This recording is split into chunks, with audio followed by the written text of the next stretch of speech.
What's going on, guys? It's Hunter, and in this video I'm going to be going over the difference between a cash and margin account and give you some pros and cons for both so that you can have a better idea of what will work best for you. And before we get started, if this video helps you out in any way, make sure to leave a thumbs up and subscribe to the channel so that you never miss an upload. Alright, so if you watched my last video, you know that in order to start trading or investing in the stock market, you're going to need to open up a brokerage account.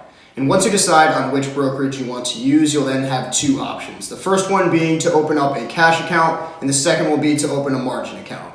And I know this can be a bit confusing at first, so let's get right into it. A cash account is pretty straightforward. So the amount that you deposit in your account is the amount that you're going to be able to trade with. In other words, if you deposit $1,000, you'll be able to trade with only that $1,000, so you won't have the option to trade with any leverage. So this could be a good thing if you're a new investor, as you won't even have the option to borrow money from your brokerage, which would limit your risk. With the cash account, you also don't fall under the PDT rule. This is the rule that restricts traders who use a margin account that have less than $25,000 from day trading more than 3 times over a 5-day period. So even though you're technically not under the PDT rule and you could day trade more than 3 times a week, there are some other aspects that will work against you with this type of account, especially for day trading. One of those being is that there's a 3-day wait period for your cash to settle. And what that means is, say you invest $1,000 into a stock and then you end up selling it the next day. You won't have access to any of that money for the next 3 days, as it has to settle into your account before you can use it again. So think about it like when you transfer money from Venmo into your bank account.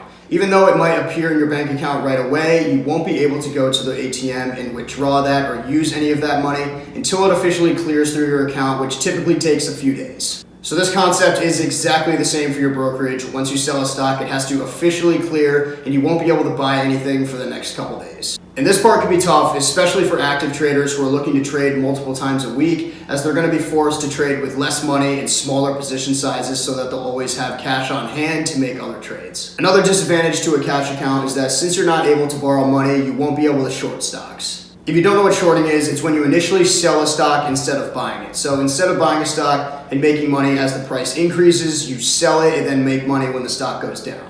But personally, I don't think this aspect makes too much of a difference, as short selling comes with a lot more risk, so I wouldn't really recommend it to new traders anyway. And the reason being that if you buy a stock, the absolute worst case scenario is that it drops 100% and goes to zero, which is obviously extremely rare, but if this ever did happen, you would only lose whatever you invested. But if you're short selling, theoretically a stock could go up 200, 300, 400%, and in that case you would lose a lot more money than you initially invested, so your losses are essentially unlimited. And since stock prices tend to go up over time, short selling can be a very dangerous game for anyone who's not an experienced trader. Alright, so there's a quick little rundown of a cash account. Now let's go over some of the different aspects to a margin account.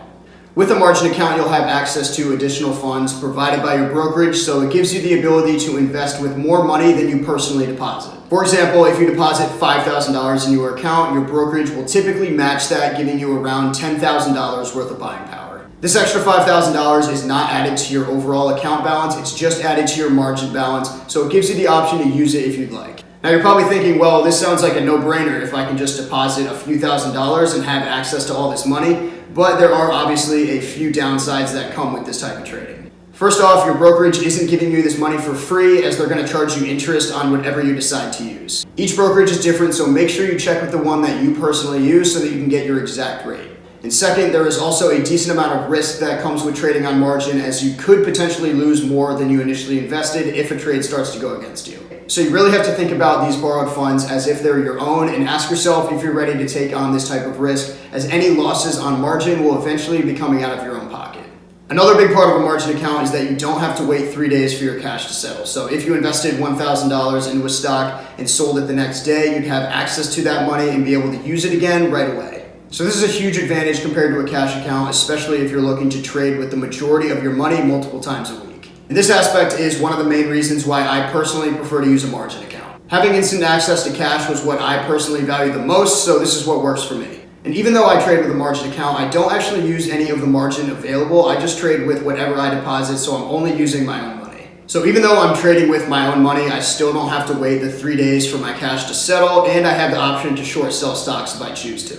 So to wrap up, let's quickly go over the main takeaways for the two. With a cash account, you're only able to trade with the amount that you deposit. You're not under the PDT rule. You can't short sell stocks, and you have to wait 3 days for your cash to settle. And with a margin account, you can trade with borrowed funds. You are under the PDT rule if you have less than $25,000. You have the ability to short sell stocks, and you have instant access to your cash. I wanted to keep this video short and to the point, so hopefully it cleared some things up for you guys. Let me know what type of account that you personally prefer in the comment section, and make sure to leave a like if you want to see more beginner videos like this. I'm going to be posting twice a week on this channel, so make sure to subscribe so that you never miss an upload. I'll see you guys next time. Peace.